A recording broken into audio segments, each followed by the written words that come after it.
Hey guys, Captain Dylan Hubbard here at Hubbard's Marina with another live stream fishing show. That's right, it's Sunday night and it's just about time to get started on our live stream fishing show. Happy Sunday night, y'all. It is Sunday night, June 21st at 8:30 p.m.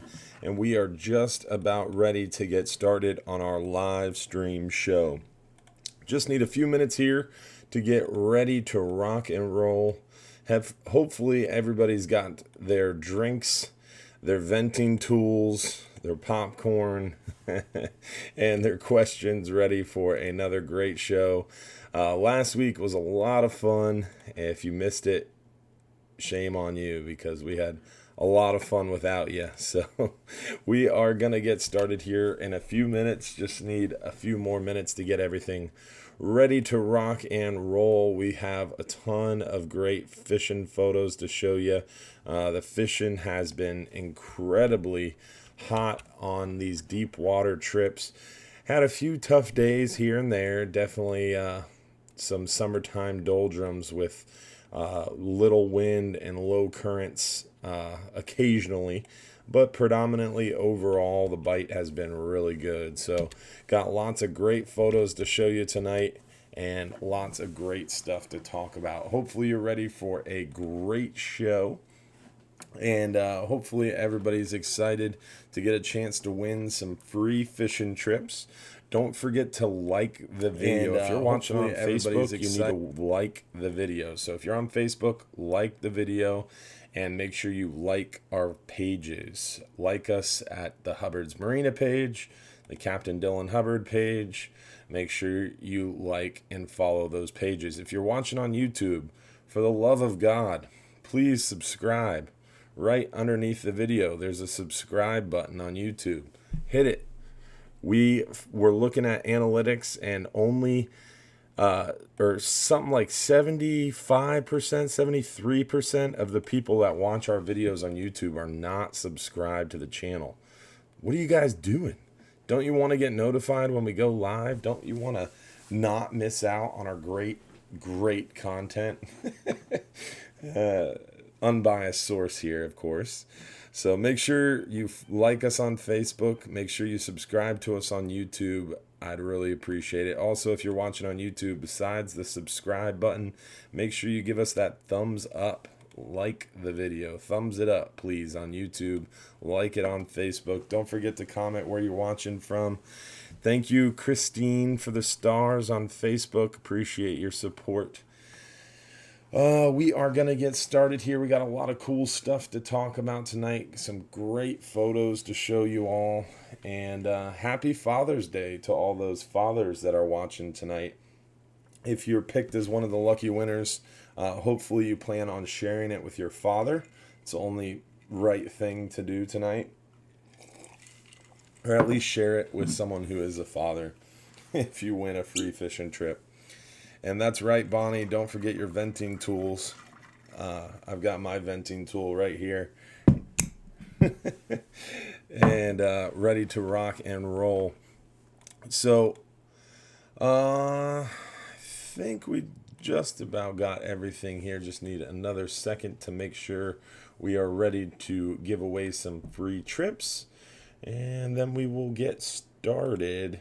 Again, while you're waiting, don't forget to comment where you're watching from. If you're watching on Facebook, if you comment one time, you're entered to have a chance to win free trips. So don't forget to comment where you're watching from on Facebook, or comment something at least one time on Facebook to be entered to win those free trips. That's always nice. If you're going to hang out and watch a video, might as well have a chance at winning some free stuff. And we are going to get started here shortly. Make sure, again, in the top right-hand corner, you can see the phone number in the top right-hand corner of the video. That's 727-393-1947 number. Don't forget, you can comment or you can text us at that number your questions for the show. If you want your question answered live during the show, that's the number you want to text us at. So make sure you text us at that number if you have questions, and we'll answer your questions live during the show. All right, and with that, we are ready to rock and roll. So let's get started. Hey guys, happy Sunday night. Thanks for tuning in. And I appreciate everybody hanging out with us on another Sunday night, on this Father's Day Sunday night. Thanks for tuning in and hanging out. Again, Captain Dylan Hubbard here at Hubbard's Marina. Hubbard's Marina has been fishing local waters for nearly 100 years in 4 family generations. Tonight we're going to share, hopefully, some of that great fishing experience and knowledge with you guys. We're going to answer your questions. We're going to talk about the weather. We're going to talk about what's coming up here at Hubbard's Marina. We're going to talk about what we've been catching, and we're going to give away free fishing trips. That's right. All that coming at you in the next hour during our Sunday night live show. We do these shows every Sunday night, even Father's Day, starting at 8:30 p.m. for 1 hour. So hold on to your seats. Make sure you have your venting tools ready, and let's get ready to rock and roll. So first things first, I want to again reiterate as I pull up the photos here, make sure you subscribe to us on YouTube, like us on Facebook. Don't forget to check us out on Instagram. And we also have Snapchat now too. Pretty cool way to follow us. All right, so let's get into the photos. Let's see what they've been catching. We start inshore, then we work our way offshore. So let's see what's biting inshore. And right now, I'll give it away. The snook bite has been on fire inshore. So these guys, these are the 3 dock trio, I guess you would say. So from left to right, this is Lucas, his little brother Damon, and then his buddy Zach. And Lucas, Damon, and Zach, they fish the dock quite frequently. In between Friday and Saturday, between Lucas and Zach, they caught something like 24 snook, 23 or 24 snook. So the bite is hot, and look at Damon getting in there, learning how to hold the fish and release those snook with his brother.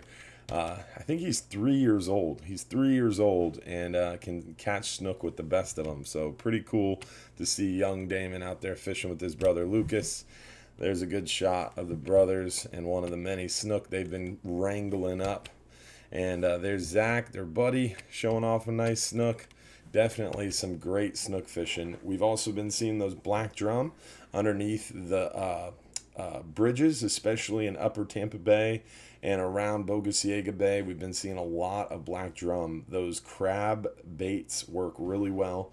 Me personally, I like taking a crab and cutting it in half, releasing that smell, letting that sit right on the bottom. Great way to catch these big black drum.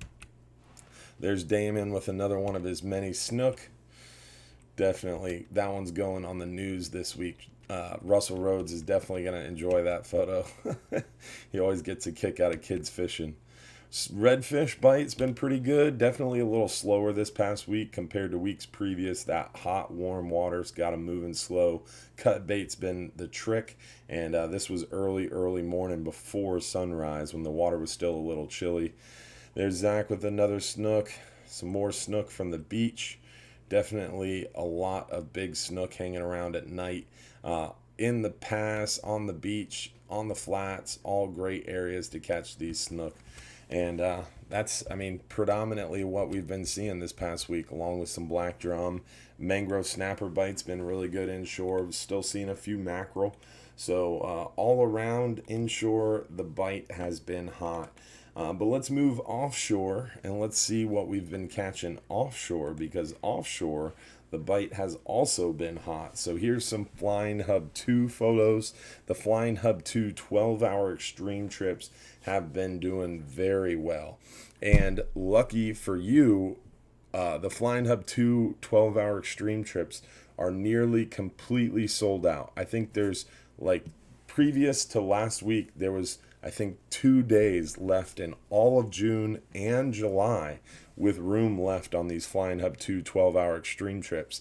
But we had some charter cancellations this week, so we have 12-hour extreme trips Monday, Tuesday, Wednesday, Thursday, and Friday this week. 5 days in a row, 5 extreme trips, and we've got a lot of room. Tuesday, we've got a couple spots. Wednesday, we've got a couple spots. Thursday. So this week, the 12-hour extreme has some availability, but it won't last. And after this week, it will be filled up for the rest of red snapper season. So make sure you book those 12-hour extreme trips this week. Look at the fish this boat has been catching. Captain Joe, Drew, Captain Rich Golis, Captain Garrett Hubbard, all running those 12-hour extreme trips. Joe is running a lion's share of them, but Rich has been taking a few of them and doing well. Garrett's been running a few here and there. Look at these grouper. Rich limited out on snapper today. Caught about a half dozen nice red grouper. Caught a big gag grouper. Joe's been doing really well out there too, limiting out on snapper with some big grouper mixed in. Look at this big old gag. This was caught on Captain Joey's 12-hour extreme trip. Some nice big red snappers, some more monster grouper. I mean, just great fishing out there right now on that 12-hour extreme trip. And again, we've got room this week, Tuesday, Wednesday, and Thursday. All those other 12-hour extreme trips, all of June and July sold out. So really, this week is your last chance to get on one of these 12-hour extreme trips during red snapper season, unless there's more cancellations and we can squeeze in more trips. But as you can see, big red snapper, some big mangroves, some red grouper, gag grouper. We've even been seeing a few big scamp out there too. So 12-hour extreme trips doing really well. Again, Tuesday, Wednesday, Thursday's got spots. Tuesday has quite a few spots. So definitely book up those 12-hour extremes this week. Now, we showed you what the 12-hour extreme was catching. You are going to be really impressed with how the 39-hour trip has been doing. The 39-hour trip has been doing really well out there as well. So let's see some of those 39-hour photos. Definitely been stroking the fish out there in deep water. Those 39-hour trips, those 12-hour extreme trips, pretty much exclusively fishing from 140 to 160 foot and beyond. So most of the time beyond 150 foot on these 39 and 39-hour and 12-hour extreme trips. And that's where these big gags are biting for us. That's where we're finding the big numbers of red snapper out there in deeper water. Even upwards of 200 foot and beyond is been cooperating really well for us out here at Hubbard's Marina. So you can see from the photos, these photos are all recent, last few days. The fish have been biting well. There's another nice big old pig red snapper. Double red snapper and gag. There was one big red snapper. Matt was super happy with that red snapper. Or gag grouper, sorry. It's been a long day. I've been up since 4 a.m. Another big pig of a gag. Now that's what I call a fish box. Full of grouper and red snapper. Got some bonita bait on the surface. And then this recent trip, Captain Brian found some big mangrove snapper. You can see here some big mangroves at night. And then they caught some gags. They even caught a few red grouper and red snapper over the nighttime period. And then slid out there in deeper water. Got some more big gags and red snapper during the day. And look at these scamp. Finished the trip off with some beautiful scamp. That right there is a gorgeous fish. Oh man, love me some scamp grouper. Definitely a nice prize catch in between these red snapper and gag grouper, catching a big old scamp. Look at that red snapper. Beautiful fish. Nice big king on the troll. Monster mangrove right there. Beautiful catch. Look at that mangrove snapper. Holy moly. That is a tank of a mangrove snapper. So some big mangrove snapper on that 39-hour trip that came home this morning. Some nice more scamp, some big mangroves.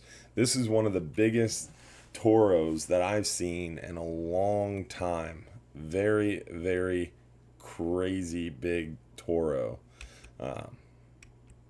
Look at that scamp grouper. Whew. She's pretty. Big old rusty belly gag. And that's it. That was the last one. Man, those are some nice fish. I got totally distracted because I started looking at all those nice fish. Man, great 39-hour trip. It's an awesome time to be offshore for sure. So hopefully you guys enjoyed those photos, and hopefully we'll see you on some of these fishing trips. And as far as fishing weather goes, remember you can go onto our website, hubbardsmarina.com, hit fishing trips, scroll down to the weather links page of our website. And on the weather links page, you can see our wind finder forecasts on the right side. You can see the NOAA forecast on the left side. I like wind finder because it gives you a little longer range view, and it gives you a very graphical depiction at the top. You can see here no real high winds as far as the eye can see for the next 9 days all the way through the end of June. And hopefully that's going to stay true for us. Thank you, TJ McNew, for sending some stars on Facebook. Appreciate that for sure. But as I was saying, weather looks really good as far as the eye can see. Man, these companies are aggressive with their advertising. Bought some stuff online today, and this company has been chasing me. Look at them. They got ads on both the middle and right side of the page. Good for them. Hopefully our ads follow you guys on around the website, around the internet like that too. That is some serious Google advertising. I already bought the products. What more do they want me to do? All right, so we talked about the weather. Weather looks spectacular. We talked about the new trips this week. We've got 12-hour extreme trips added Monday, Tuesday, and Thursday. We already had them scheduled Wednesday and Friday. We've got lots of availability on the 12-hour extreme trip Tuesday, Wednesday, Thursday. We also have room on our 39-hour trips. You guys saw those beautiful fish on that 39-hour. Tuesday and Friday, both 39-hour trips have room on them. I think this coming Friday, we still got 9 spots open. We had a huge 12-person group cancel on us this past Friday for this June 26th, this Friday coming up. So that's why we got lots of room Friday. So Tuesday, 8 spots left on the 39-hour. Friday, 9 spots left. So room on 12-hour extremes and 39-hour trips this week. So kind of a unique week. We see this little lull towards the middle of red snapper seasons. Things start to slow down a little bit. And it's definitely here. Fishing hasn't slacked off, but people are starting to slack off a little bit. So this is your opportunity to get on one of those trips. Let's look at the catch from this morning. We looked at the photos. Let's see the video. Let's see where that's going to come up. I clicked on a link and I have no idea where it's going to pop up. There it is. All right. Let's get this queued up for you guys. All right. Check out the catch from the 39-hour trip that got back this morning. It was a mountain of fish. Let's play this video. Hubbard here at Hubbard's Marina with a massive pile of fish. It just keeps going. Captain Brian, Will, and Jason came back in this morning with an extreme mountain of fish. Some big mangrove snapper, huge red snapper, some nice gags, some big scamp. I think one of the biggest toros I've ever seen. Some nice scamp over here. That one's hiding out. Some more scamp, some red grouper. Look at the size of that scamp. Beautiful fish. Huge mountain. Looks like a great trip. How'd you do, Wilbo? We did real good. Like I said in the last video, we found a few mangroves in the daytime last trip, and we went up there around the same depth and distance where those mangroves were, and we did very well on the big mangroves, and picked up the big red snappers at night, and gags. Man, so that's it. And smashed them first thing in the morning, smashed the red snappers, and then just picked at groupers and red snappers throughout the rest of the day. That's awesome.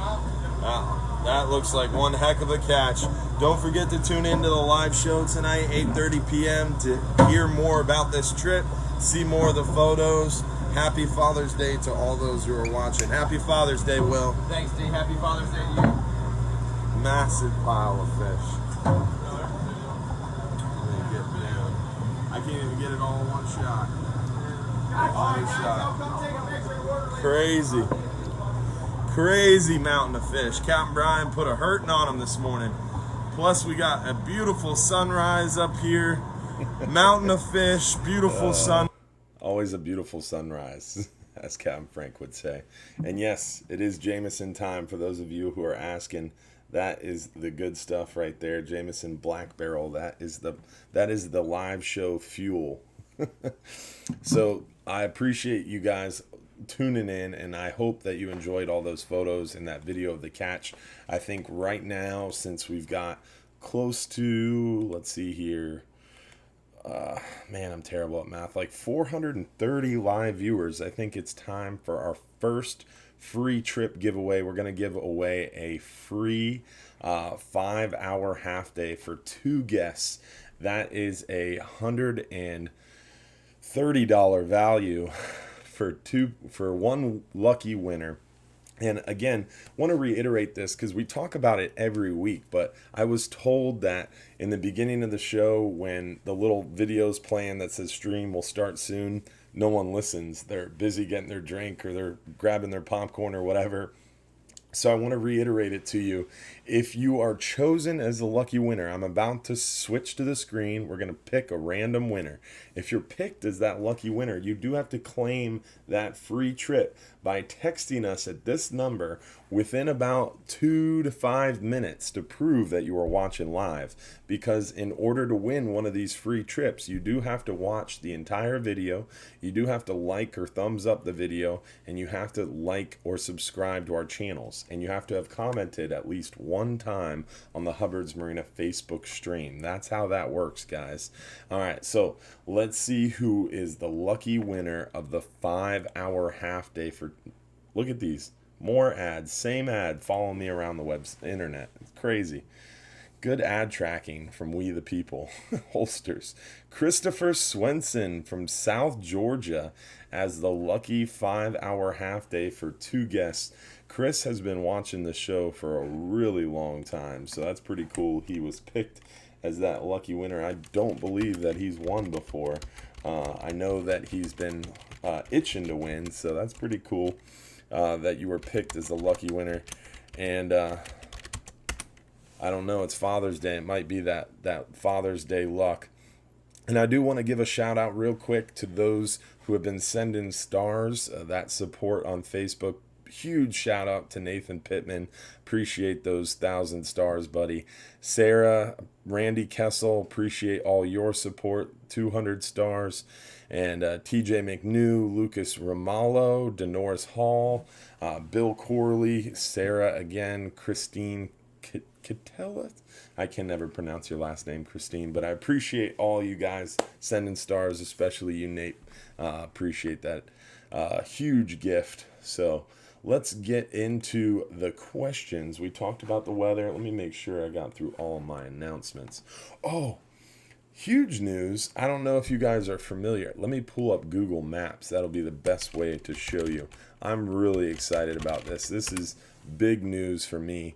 This is something that my dad has been trying to do for 25, 30 years. And I was blessed with the opportunity to make it happen myself. So super big news. So let's pull up the satellite view here. All right, so there is beautiful Hubbard's Marina. You can see the little star or the little heart because I favored it on Google Maps. Hopefully it's favorited on your Google Maps. So this is our main location, Johns Pass. You can see that's us right here. All our boats. So we're over here in the corner of Johns Pass, and Village Boulevard is kind of the main drag. You got that 4-way stop. This is where Delosis. Why does this look funny? Oh, that's why. You got that 4-way stop, then you come to the 4-way stop on the boardwalk. You got Delosis here. But Village Boulevard is the main drag. This is where the 2-story shops are. And this building right in here is this right on the main strip. It's right on that four-way stop. It's right on Village Boulevard. So everybody typically parks in the garage, and then as soon as they park in the garage, they beeline it away from Hubbard's Marina and up to Village Boulevard. So a lot of times, even when John's Pass is busy, we don't have a lot of foot traffic at our main location, and we have to be over here because we have boats. We got to be on the water, so we don't really have good foot traffic. Well, I got blessed with an opportunity. We have opened a new location right here, right off the main drag, Village Boulevard, and we are going to be opening it hopefully this coming week. We worked with our friends at Store Development LLC, and they literally turned what was a complete disaster of a location into this gorgeous store. I feel like I'm on Extreme Home Makeover, but store edition.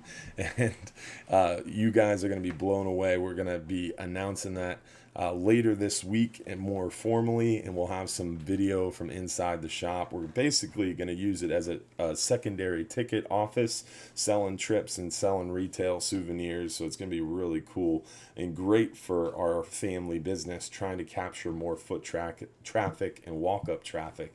So super excited about that. Something our family's been trying to do for decades, and luckily I was able to make it happen. And it wasn't exactly where the ice cream shop is. It's just it's 2 doors down from that little custard shop where that little black and white cow is out front. That is our new location. So super excited about it. And thank you, Debbie Hauer, for the stars, and everybody else who sent those over. So let's get into the questions here. First question is, you always hear, keep your weights tight to the bottom. Is that just a trick to keep people from tangling? Don't you miss fish, maybe possibly bigger fish that are up in the column? Why is it best to stay on the bottom?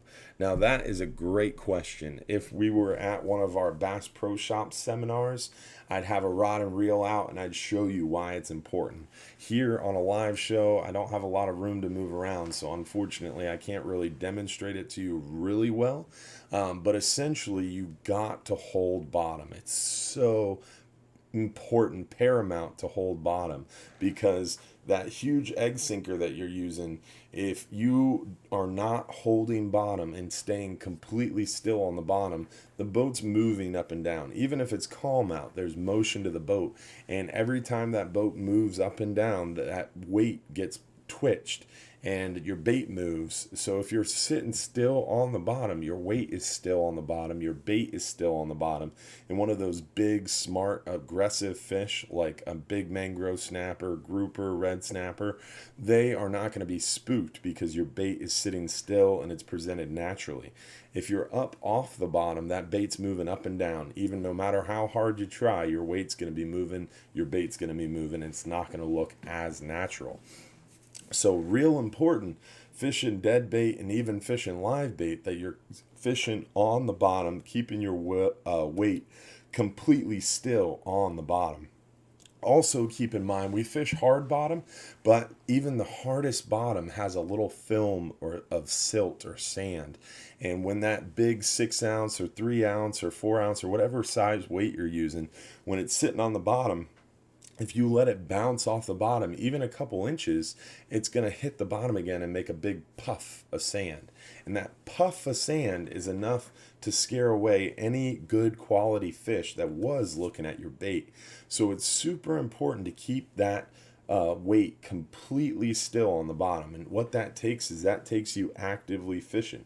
So you got to actively fish. So what that means is you can't be drinking a beer or a Jameson, talking to your buddy. You got to be paying attention to your rod. You got to have that hand on the reel, and you got to move your rod tip with the boat. Real important to move your rod tip with the boat. I call it, and my dad calls it, dancing with the boat. So you're constantly moving that rod tip with the boat, actively fishing, ensuring that your line is tight enough to feel the lead, but not tight enough to disturb the lead on the bottom.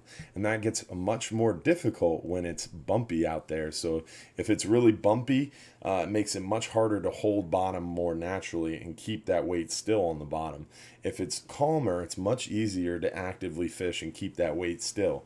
But the most experienced angler who's going to catch the most fish is the guy or gal who can keep that weight as still as possible on the bottom and present that bait as naturally as possible, because they're going to have a really good feel for the bite.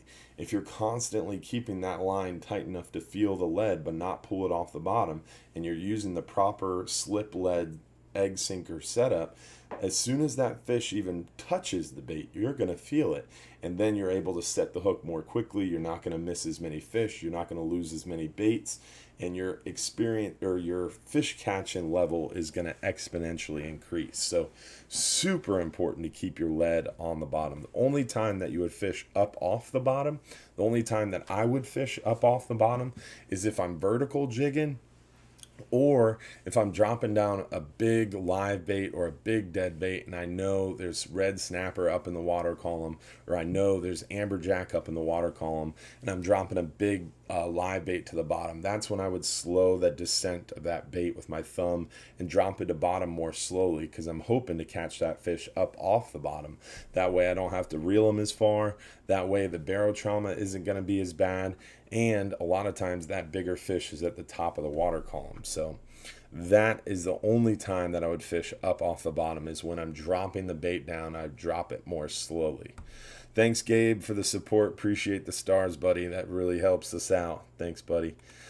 Let's see. Do you recommend fluorocarbon leader over mono? That's a pretty heated debate. Me personally, I like fishing fluorocarbon. I've always fished fluorocarbon. I'm one of those people. I like the new gadget, the new technology, and fluorocarbon.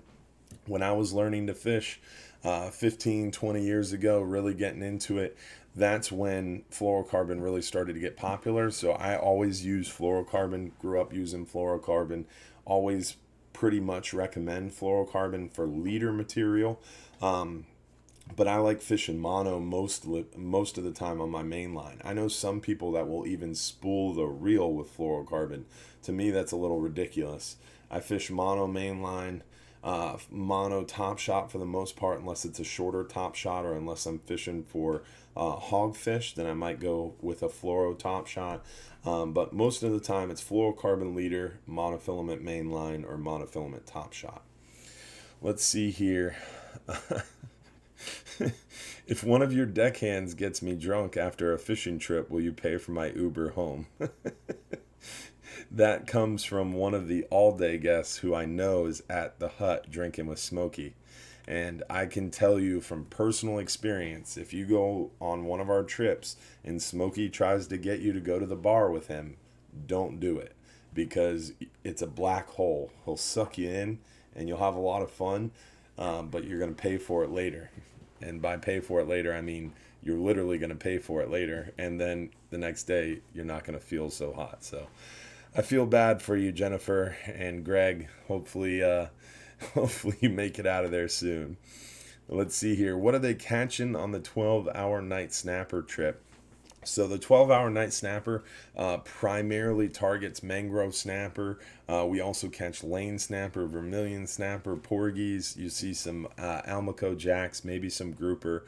The 12-hour night has had a little bit of a tougher time the last couple trips, mostly due to weather and current conditions. We're hoping this Friday we're going to have a little bit better luck. We got a good moon phase, and hopefully it'll pick up for us. Hopefully we'll have the weather cooperating a little bit better, allowing us to target those mangroves a little bit more accurately. Let's see here. What's better offshore for deadbait, thread fins or scaled sardines? or others? So that's a great question, and I get this more and more during red snapper season, and I think it comes down to a lot of times people wait all year for red snapper season, and then they want to get out there in the 2 months that red snapper is open. Me personally, red snapper are super overrated. There's so many other fish out there to catch, and there's another 10 months in the year that you can go fishing, and I see a lot of times that people treat red snapper season as the only time to fish because everything's open.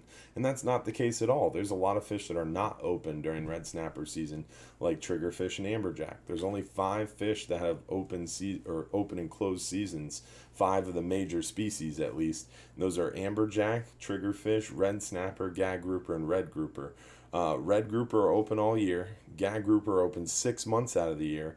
Amberjack are open 4 months out of the year. Red snapper season is only 2 months. Triggerfish is only 3 months. So really, there's plenty of time to go out and catch tons of fish. There's other fish like red grouper, mangrove snapper, yellowtail snapper, porgies, vermilions, tons of other fish that are open all year. So there's other times to go fishing besides red snapper season. But one big question that I get a lot is, well, should I bring sardines? Should I bring goggle eyes? Should I bring Boston mackerel? Should I bring scaled sardines or cigar minnows? And people get so upset when we don't have these different bait items available in our shop, and it's kind of comical to me because I go out there fishing a lot and I only use thread fins. I'm not going to pay to bring another dead bait that's so similar to the dead bait already on the boat. However, there are some cases where it does work. I've been on trips where everybody's fishing thread fins and one guy brought some cigar minnows or scaled sardines, and he drops down something a little bit different, and sometimes when the bite's tough, he's going to be the one to get that first fish.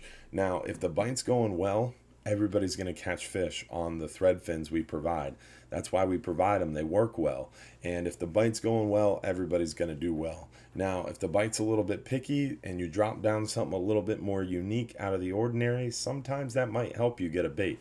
So I'm not trying to talk anybody out of buying extra bait or bringing extra bait. I just sometimes think a lot of times it's just over preparation. You're thinking too much into it and you're spending money you don't need to spend. But does it work? Sometimes it does. Sometimes having something a little bit different does work. And there's no bait shops offshore, so come in extra prepared. There's nothing bad about it. Me personally, I'm spoiled, I guess you would say. So I stick to the thread fins and catch plenty of fish using them. Venting tools. Let's see here. I'm going on a trip with my uncle and cousin tomorrow, 5-hour half day. I've never been on a fishing boat, so we're starting them on the 5-hour. My smallest rod that I own is a Penn 850. Would that work, or should I just rent a rod and reel? So another question I get quite often is about tackle. And one of the things I think a lot of people don't realize is I personally massage this website quite frequently. So if you go to any of our fishing trips and click on the fishing trip, in this case, since he's asking about the 5-hour half day, I'm going to go to fishing trips, click short range, click 5-hour half day, and then scroll down and you can see all the massive amount of information that we have on these website pages. And that's all to make sure you're as informed as possible. And there's a huge tackle suggestion. So if you don't rent a rod and reel, you got to bring your own rod. And I like bringing a 4/0 reel and a 50 to 30 pound conventional rod, or really mainly I'd be fishing a 4 to 5,000 series spinning reel with 20 to 30 pound main line, 30 pound fluorolito, 4/0 hooks, probably about a 1 ounce weight. I should probably change that, with a 4 to 5 foot leader and a high gear ratio reel. Works really, really well out there on the 5-hour half day, and it makes catching those gray snapper or white grunts a lot of fun using one of those smaller, lighter spinning reels on a 5-hour half day. But if you're out there to catch meat, you want to catch a lot of fish, a conventional reel is going to be a little better, like a little 4/0 conventional, and that way when you hook that fish, you can get them to the boat quicker, get back down and catch more fish quicker. So typically I bring a spinning rod and a conventional rod. I start with the spinner. If the bite's really hot, I switch to the conventional, try to catch as many as I can, as quick as I can. But the spinning rod is definitely more fun. Catching one of those little gray snapper or white grunts definitely put on a pretty good fight on a light spinning rod combo. Let's see what is next. But as far as your question is concerned, you asked about a Penn 850. Off the top of my head, I think that's one of the more classical style conventional reels, if I recall correctly. I'm not 100% familiar with Penn 850s. If it's a small conventional, it works. If it's a small spinner, it works. You don't need anything real big. Next thing was Happy Father's Day. Appreciate it. Happy Father's Day to you guys. Let's see. What fishing lures work best in the ocean? That's a good one. First of all, we're the Gulf of Mexico, not the ocean. That's kind of my family's old ongoing joke. A lot of people ask about the ocean. Well, that's on the east coast of Florida. Here on the beautiful west coast of Florida, we got the Gulf of Mexico. So in the Gulf, the lures that I would use are primarily vertical jigs. If I'm offshore in deep water over 100 foot, I'd use a vertical jig. Inshore, there's a bunch of different lures. I think my favorite inshore lure all around is a DOA shrimp. It works well for a little bit of everything. Those soft plastic paddle tails with a light, like 1/8 ounce or 1/4 ounce jig head work well for a variety of different baits or a variety of different fish. Mirror lure jerk baits, great options. So there's a bunch of different options for lures, and it kind of comes down to what you're targeting. And you guys are killing me. So the next one is, let's make another drinking game tonight. Last week was venting tool. The word for tonight's show is hopefully. I really do repeat a lot of words often. I'm going to try to keep it more strategic and try to prevent you guys from making drinking games out of my show. You can just enjoy the show and enjoy your drink. Let's see.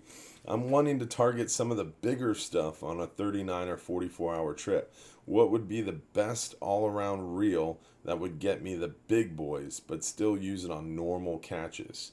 So the best all-around, hands-down reel that's going to allow you to catch a 2-pound vermilion snapper but also a nice 15, 20-pound fish is definitely that's Daiwa Saltiga LD50. So if you go to our store, go to hubbardsmarina.com, click Marina Store. We've totally updated our online store, and we've included my favorite reels, which is the Daiwa Saltiga and the Daiwa Saltist LD50 2-speeds. This is what I personally use, the Saltiga LD50 with our 30 to 50 medium rod here. It's medium big snapper, medium grouper, but really it can handle a really big fish. So I use this light green wrapped custom Hubbard's Marina Bull Bay rod paired with the Saltiga a majority of the time that I'm offshore. Now I also will use the Saltist. I use the Saltist LD50 paired with our lighter red wrapped conventional reel for smaller fish. So that's what I would bring out on our half-day trips or 10-hour trips. That would work well for mangrove snapper on our 39-hour trip. But if I'm going to drop down and want a really good all-around reel, I can catch those small fish and anything essentially with this Saltiga and that light green wrapped rod. And if you stop by our shop, I can show them to you in person, or you can check them out on our online store. But the online store has a ton of our merchandise, shirts, hats, rods, reels, really cool stuff, plus our brand new de-hookers from Barracuda Tackles. So definitely check out that online store when you have a moment, because it's really cool. My sister spent a lot of time adding a lot of unique products from our store to our online store. And Josh, our website guru, helped us implement it along with Amanda, who gave us the technical specs. So pretty cool online store if you want to check it out. Hopefully you enjoy it. All right, let's see what is next. Got a 39-hour trip scheduled for November 3rd. Love to get a photo op. Well, I would love to too. It's a huge honor. People ask to take photos occasionally, and I always am very humbled by that. So I appreciate it. To me, I'm just a fishing guy, but I appreciate you guys' enthusiasm, and it definitely is a humbling experience for people to ask that. Let's see. Does the Flying Hub 2 Extreme Trips target big boys more so than the 39-hour, or have they just been lucky on the numbers of fish recently? Looks like they have been killing it. That's a great question. So the 39-hour trip has a long amount of fishing time. The 39-hour trip fishes for 20 hours, and sometimes the bite isn't as good, sometimes the bite's a little tough, sometimes there's a really good bite of fish. And the 39-hour has between 20, 30, 40, sometimes 50 lines in the water. We're fishing big peaks, big ledges, big potholes, big spots, and everybody's using a variety of tackle. If everybody fished on the 39-hour like they fish on the extreme trip, we'd catch more big fish. But on a 39-hour trip, you've got this guy up here fishing 20-pound tests for snapper. You've got this guy over here fishing 100-pound tests for grouper. And what does the grouper bite? He bites the 20-pound test. On the 12-hour extreme trip, we are very, very, very vocal and energetic and pretty much mandatory. You've got to use at least 60 to 80-pound test, and most of the time everybody's rigged up with 80, even 100-pound test. So when everybody's rigged with heavy tackle, your chances for catching more bigger fish and less smaller fish is greatly increased. So on a 12-hour extreme trip, you've only got as many as 10, 12, 14, or 16 lines in the water. So smaller amount of anglers, less leads hitting the bottom, fishing smaller spots, and we have a very narrow window of fishing time, only 7 to 8 hours of fishing time. So we're going to go target those smaller spots where we know big fish are hanging out that we couldn't fish on a 39-hour trip with a bigger boat. Plus, everybody on that 12-hour extreme trip are more advanced anglers using heavy tackle. So when we drop a big bait to bottom, your chances of getting it broke off and shutting down the bite for everybody else is much, much lower. So that, in my opinion, is why the 12-hour extreme catches larger fish and not so many small fish like a 39-hour trip. Is on 39-hour trips, you'll have people using a porgy rig, 2 hook rigs with 20, 30-pound, 40-pound test to catch vermilion snapper.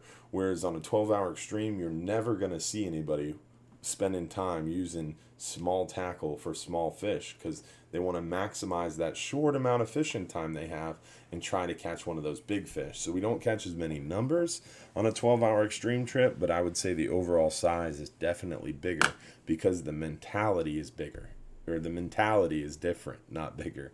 It's just the mentality is different because you have shorter amount of fishing time. We're out there in deep water and we're here to get a job done, which is trying to catch big fish. And that's the main difference. All right. Next question. Where can someone find a step-by-step, very detailed tutorial on how to catch grouper? The best place that I know of to do that is this link. You can go to saltstrong.com and then add the little / and then the last name, Hubbard. I'm a little partial myself, but I think this class that Salt Strong did was probably the coolest thing that I've ever seen. So if you go to saltstrong.com / Hubbard, you can see our different mastery courses. And Salt Strong spent like 3 or 4 days out on the boat with me. And this was back when Anthony was around, Joe, Garrett, my dad, Frank. We all collaborated and had meetings and put our best tips and tricks forward and created these mastery courses. And it's really, really cool.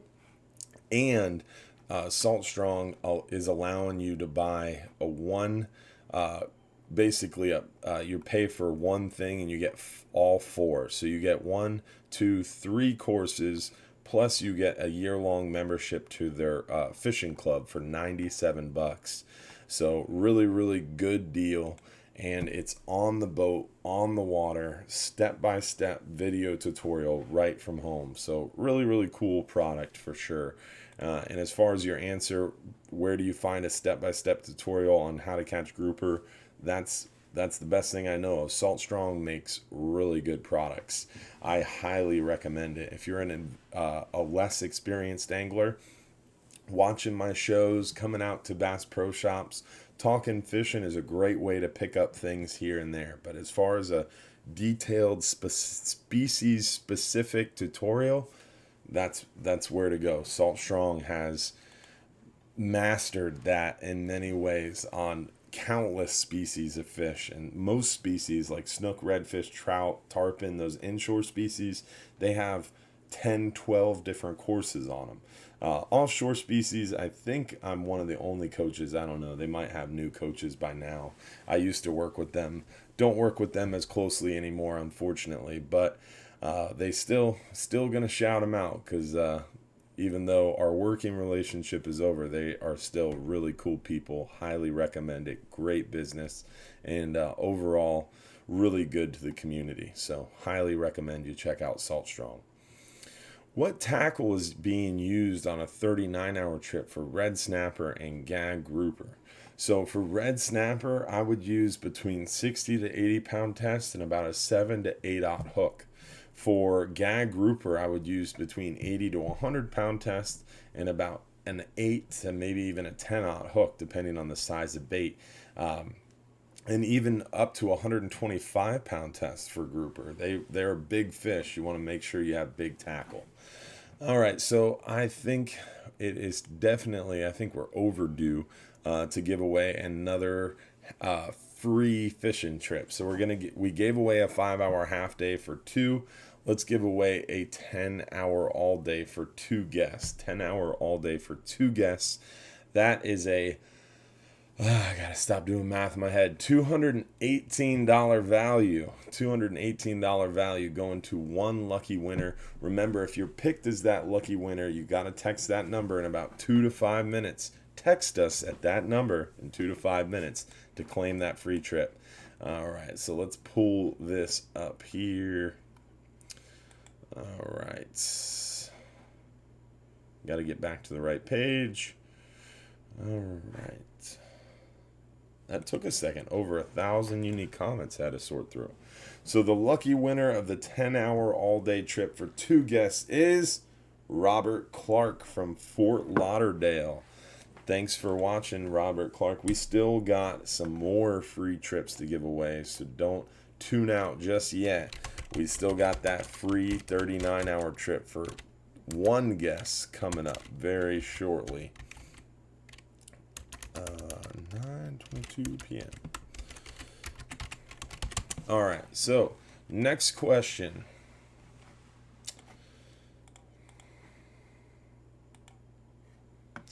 Does your shop sell a 4-foot cast net?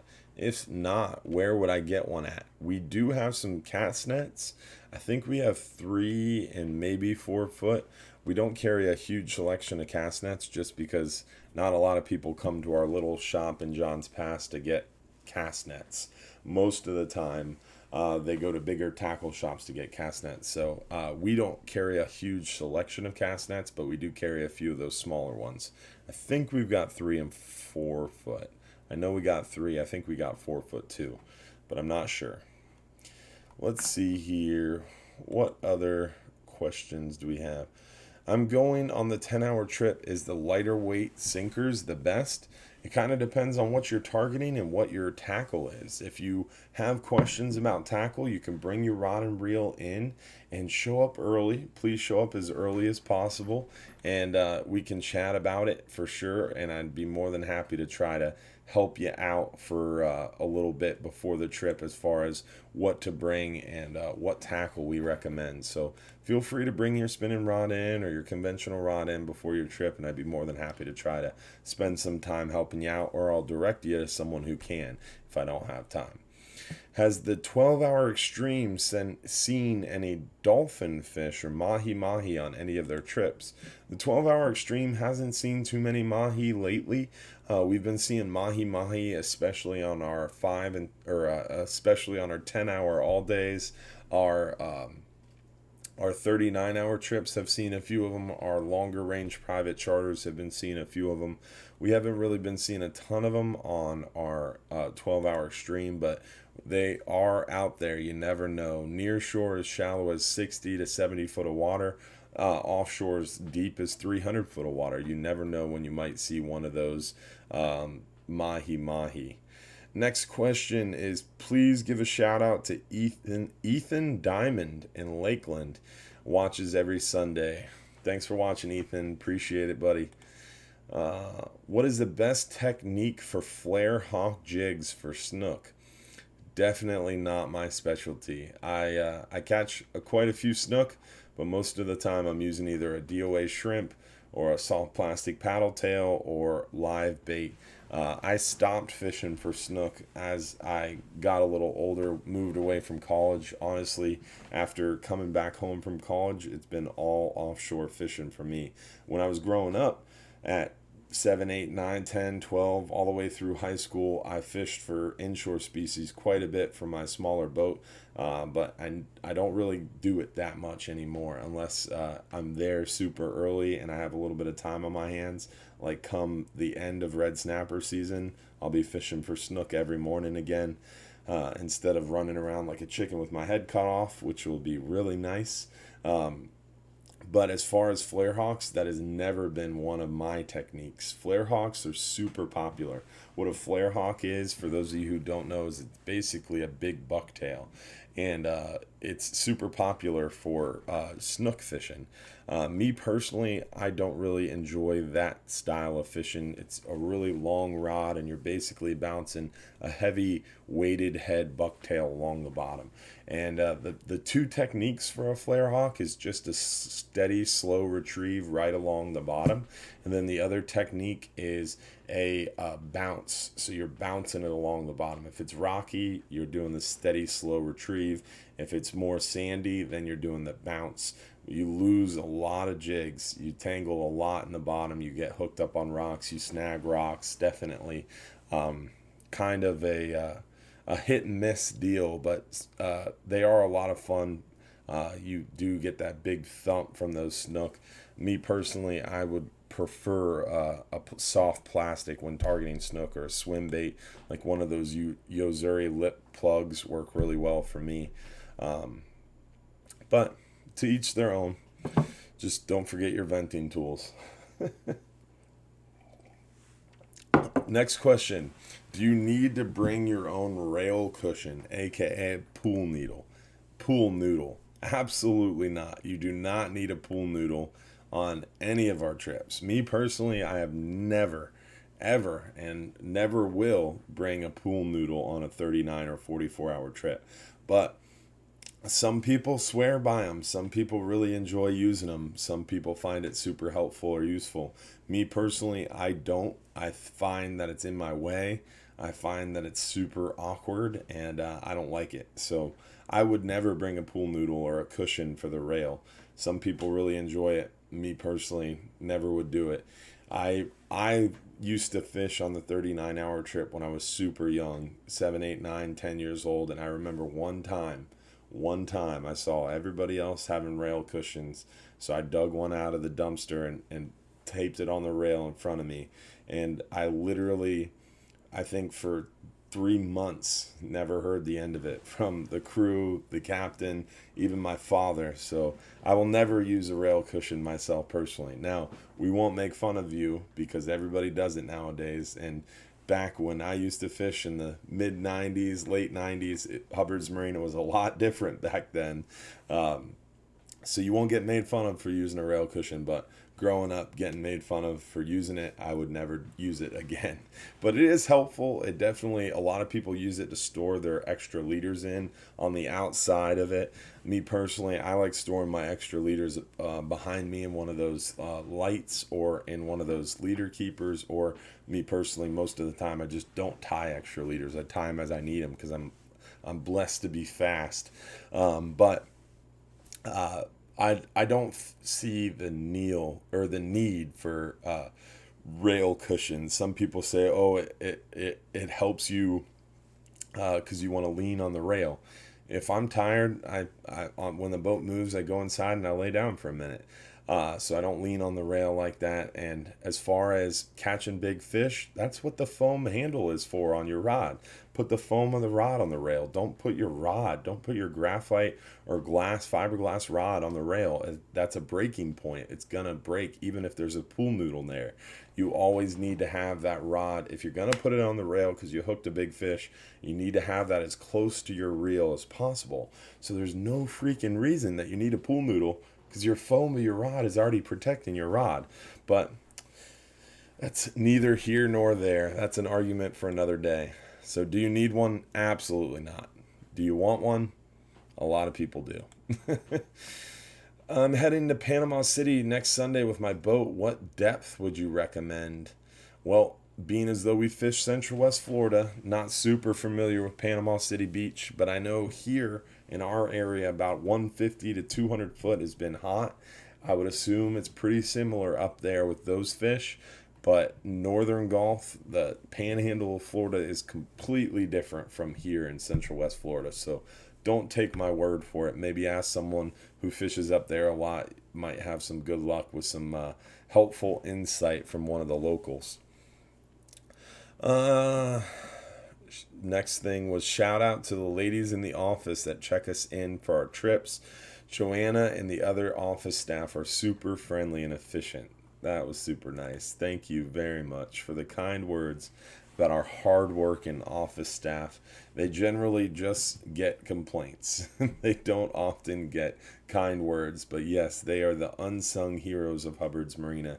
They make the reservations. They check you in. They deal with the upset customers before and after trips.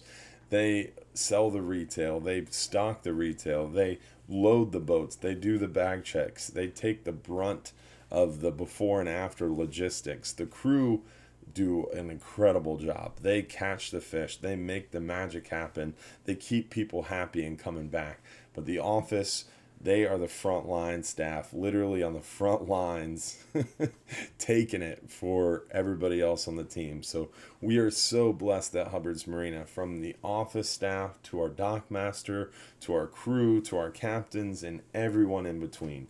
We have a really, really great team, and I am very blessed to be able to brag about that. So I'm hoping to keep it going for many, many years to come. Let's see, could you go over a little bit on how heavy a slow pitch jig to use as far as situations with depth to weight ratio? Now, me personally, disclaimer, not a super advanced vertical jig or slow pitch jig fisherman. That's not my game. I like dead bait fishing or live bait fishing. I'm lazy and I'm cheap, and slow pitch jigging is pricey and it requires some work. So that's not really my game. I go offshore fishing to relax. So dropping a dead bait to bottom and catching a nice big fish is how I like to do things. But I do know a little bit about it. I have seen it done. I have talked to people about it. I've even attended a few fishing seminars on slow pitch jigging. And the biggest trick on slow pitch jigging is you want to keep that line as vertical as possible. So you really, really want to make sure you have a huge variety of jigs, from the super light to the super heavy, because the trick is you want to keep that fishing line as straight, as vertical as possible, to keep that action of the jig as realistic as possible. And then also you want to make sure that you are using the lightest jig possible. So if you're fishing in deep water and there's no current, there's no wind, the boat's sitting still, you'd still want to use a light jig. But generally the rule of thumb is about 1 gram to every foot of water, but it changes. Again, most of the time on most of our trips you'd be using like 140 to 200 gram jig. because about that's the range of depth of water we're fishing. But if the current's running strong, if the wind's blowing the boat around, you'd have to use a heavier jig, like a 300 gram or 400 gram jig, to compensate for that wind or current, because you want to keep that line as straight as possible. But the true masters of the jigging game are in the comments. There's already a few people talking about jig fishing, so talk to one of those guys. I always shout him out, and I can't think of his name. Brian Dietz, that's his name. That is the slow pitch. I think that's his name. Yeah, I don't know. It's been a long day. Jeez, can't even say things right. And it's been a long day, so I can't think of it off the top of my head. But there's some very expertise slow pitch jig fishermen out there that you can look up and get some more information from.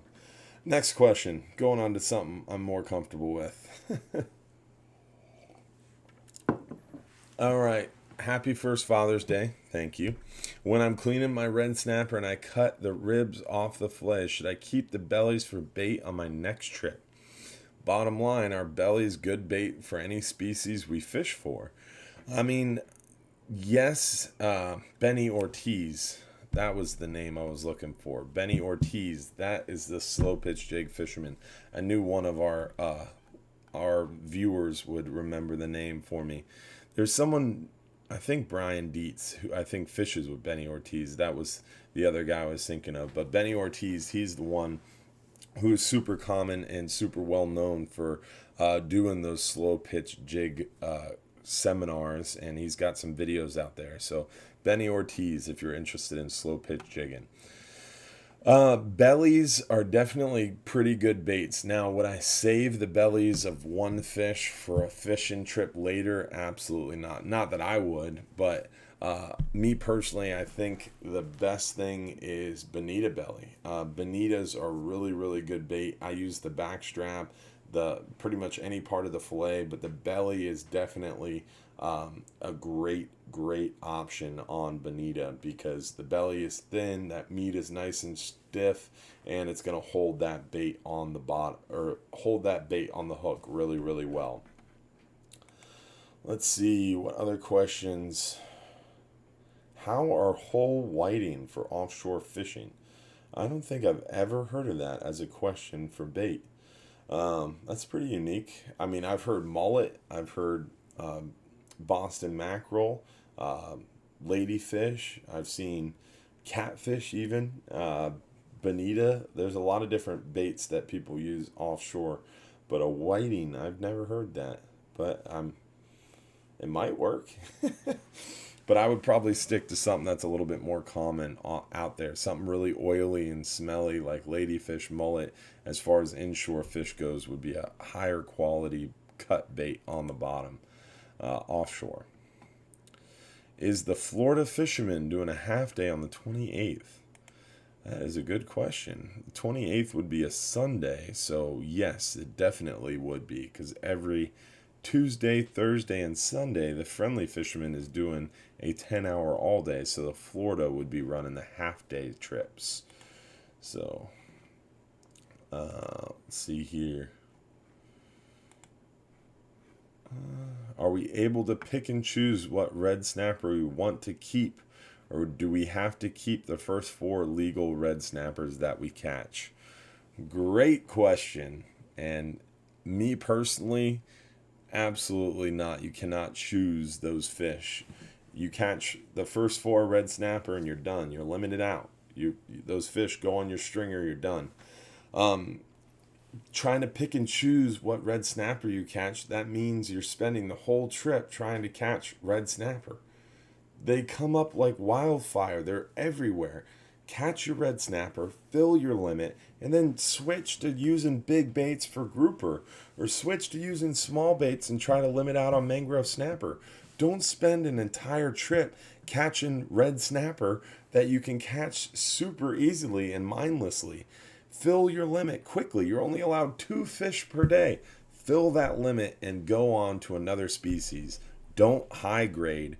High grading means you try to fill your limit a little bit, and then if the bite's good, you you throw some back because you're hoping for that big fish. That is the person who doesn't limit out, is the person who's trying to wait for that big fish before they fill their limit. In my opinion, that's not smart, is what I was going to say. It's not smart, and it's not good for the fish, because high grading means you're discarding fish for no reason. You better have your venting tools if you're going to do that, or your descending device, because you're releasing fish for no freaking reason. Catch your fish, put them on your dang stringer, put them in your fish box, and then once you fill your limit, move on to something else. High grading gives private recreational and all recreational anglers a terrible name. At every National Marine Fisheries meeting, every time private recreational or recreational red snapper gets brought up, high grading is brought up. It gives everybody a bad name. It's terrible. It's a terrible practice. That would be like, I'm going to catch this snook and I'm going to throw it over here on the beach for 10 minutes and then I'm going to throw it back in the water because I'm not sure if I want to keep it. These fish go through a ton of stress getting dragged up through multiple atmospheres. Their body expands. Their stomachs get pushed out of their mouth. We have to stick a venting tool in their sides and pierce them to allow the gas to escape before they can return home. Or we have to connect a venting tool to their jaw and send them back down to the bottom. They've gone through a world of stress. For the love of God, if you catch the fish and it's legal to keep, throw it in your dang fish box, fill your limit, and then go on to another species. You had to ask the question about high grading. But to answer your question, absolutely freaking not. If you fill your limit, we will not ever in the history of Hubbard's Marina allow you to take a dead fish off your stringer because you caught a bigger fish. Once your limit's filled, switch on to a different kind of fishing. Use a big bait for a big fish. Use a smaller bait with lighter tackle for smaller fish. Whatever you got to do, avoid those red snapper. And generally, once the captain gets close to a boat limit, he's going to move off those red snapper and go start targeting other species and avoid the red snapper because we don't want to catch anymore once we're on a boat limit. So if you're trying to high grade, most of the time, by the time you get close to your limit and you're waiting for that big fish, we're off the red snapper, and the rest of the trip we're going to avoid them. And then you don't fill your limit because you were trying to high grade. So don't try to pick and choose. Just catch your first 4 red snapper on a 39-hour and throw them in the box. Catch your first 2 red snapper on a 12-hour extreme. Throw them in the box. You had to get me started. Don't forget your venting tools. For those of you who didn't watch last week, venting tools became a drinking game. That's why I keep saying it. Squid strips for gag grouper. How long of a squid strip, and do you sell them in the shop? We provide squid on the boat. We provide squid wings. You can cut your own squid strips on the boat absolutely free. It's included in your ticket price. And the crew can show you. Most of the time, 6 to 10 inches is workable. I mean, you can cut strips of any size, but squid strips are expensive. Please don't go through 12-inch strips of squid. You really don't need them that big. Just something to make it look like an octopus tentacle. And we do sell octopus in the shop if you want to go that route. But it is 9:42, so we are 12 minutes over time, and I got to wake up again at 4 a.m. So we are going to wrap this sucker up. Let me make sure I've reached all my announcements. Oh, we're going to remind you again, now that we are up to, let's see, we are up to 450 live viewers between Facebook and YouTube. Please subscribe to our YouTube channel. Again, almost 75% of the people that watch our videos are not subscribed to us on YouTube. So please help us out. If you have a YouTube account, if you have a Gmail account, subscribe to the Hubbard's Marina YouTube channel. Make sure if you watch us on Facebook, make sure you like the Hubbard's Marina page. That way you're notified. If you subscribe to us on YouTube, if you like our Hubbard's Marina Facebook page, you'll be notified when we go live and when we make updates. So make sure you follow us. Make sure you like us, follow us, and visit our page every now and again and like something. I'd appreciate it. Don't forget about those added extreme trips this week. Tuesday, Thursday, both new trips, both got room on them. Even Wednesday we had a cancellation, had some room left on it. Don't forget this 39-hour trip Tuesday and Friday has room. We added a brand new 39-hour trip July 26th. July 26th, that's a Sunday. That's the last Sunday before the end of red snapper season. Brand new 39-hour trip added. Don't forget to check on that. We got the new online store we talked about. I think we covered everything else. We're just about ready to give away those free, one free 39-hour fishing trip. Want to thank our top star senders tonight. Christopher Valerie, 2,650 stars. Thank you very much, Chris. Definitely hit us over the head with some stars there. I appreciate it, man.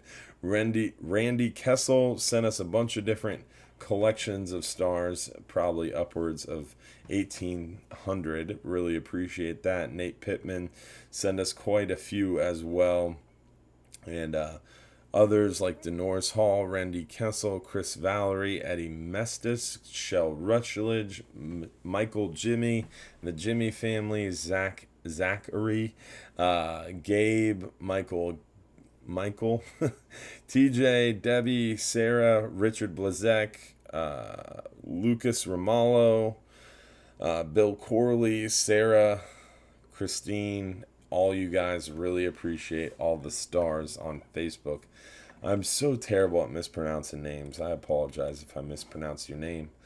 But I think that's about all we had time for. I still have some questions. Some people texted me at this number and didn't get to your questions. So I'm going to go back through and try to get to your questions here after the show. Before I go to bed, before I wake up at 4 a.m. But I love you guys. I'm more than happy to go through. And I still got some more live show juice to get through as well. So appreciate y'all tuning in. Appreciate you hanging out with me. Cheers to you guys. Remember, if you're too busy to go fishing, you're just too darn busy. And for the love of God, don't forget to subscribe to our YouTube channel, our Facebook page. Make sure you like it. And let's see who won a free 39-hour trip for one guest. 39-hour trip for one guest. Hopefully, it's going to make someone's Father's Day special. Let's see who won a free 39-hour trip. For one guest, Scott Shepler commented, "Happy first Father's Day." Scott watches every live show, I think, since like the beginning, and he always asks a bunch of really good questions. So that's really cool. Scott won a free 39-hour trip for one guest. Appreciate y'all tuning in and hanging out. Don't forget to hang out with us later. We do those morning videos on our Facebook and YouTube and Instagram and Snapchat. Make sure to check us out, and we'll see you next week. Same time, same bad channel, right here, 8:30 p.m. every Sunday night. Have a great week. Stay safe out there, guys, and we'll see you next week for another great episode. Hopefully a great episode.